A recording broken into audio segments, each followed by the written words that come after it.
बहुत बहुत स्वागत और बहुत बहुत धन्यवाद कि आज आप सब लोग यहाँ पधारे हैं। और मैं साथ में हमरू प्रकाशन का भी धन्यवाद करना चाहती हूँ कि जिन्होंने आज मेरी इस पुस्तक को ये साकार स्वरूप दिया है।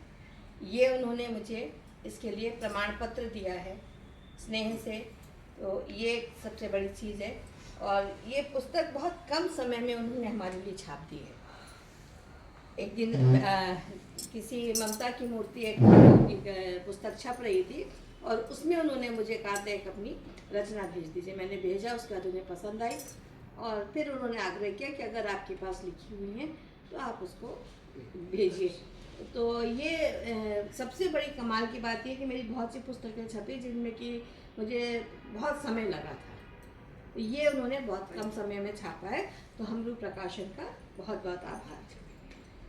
एक बहुत ही छोटी सी एक कविता है मेरी, कली है। ये मैंने अपने ऊपर ही लिखी है। कली है कोमल है, देखो मेरा मस्तिष्क। कली है कोमल है, देखो मेरा मस्तिष्क। परिपक्व नहीं, विस्तृत नहीं, अभी मेरा मस्तिष्क। समय लगेगा सीख लेगा, समय लगेगा सीख लेगा एक दिन मेरा मस्तिष्क। तब तक धैर्य रखो, बच्चा है मेरा मस्तिष्क।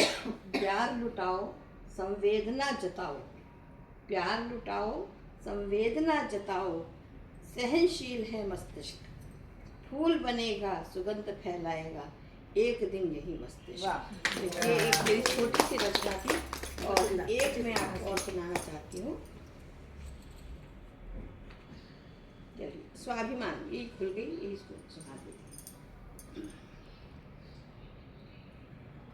मैंने देखा है हर दिन सूरज को उगते हुए, मैंने देखा है हर दिन सूरज को उगते हुए।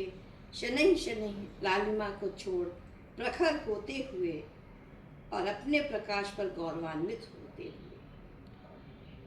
और फिर धूल दूसरित हो संध्या को निस्तेज होते हुए, यानी उसके किस प्रकार से निकला उठे शनैः।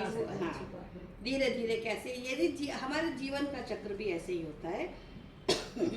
और फिर धूल धूसरित वो संध्या को निस्तेज होते हुए। कितना सामंजस्य है उसकी दिनचर्या और हमारे जीवन में, कितना सामंजस्य है उसकी दिनचर्या और हमारे जीवन में।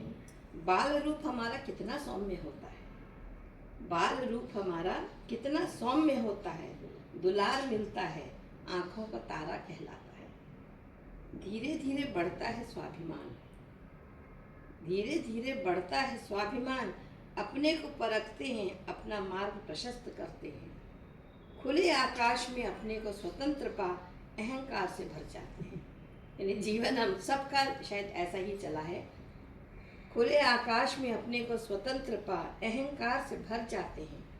अपनी विद्वता, अपने ज्ञान से दुनिया को अपनी तपिश का शिकार होने देते हैं। गौर करिएगा इस बात पे। अपनी विद्वता, अपने ज्ञान से दुनिया को अपनी तपिश का शिकार होने देते हैं।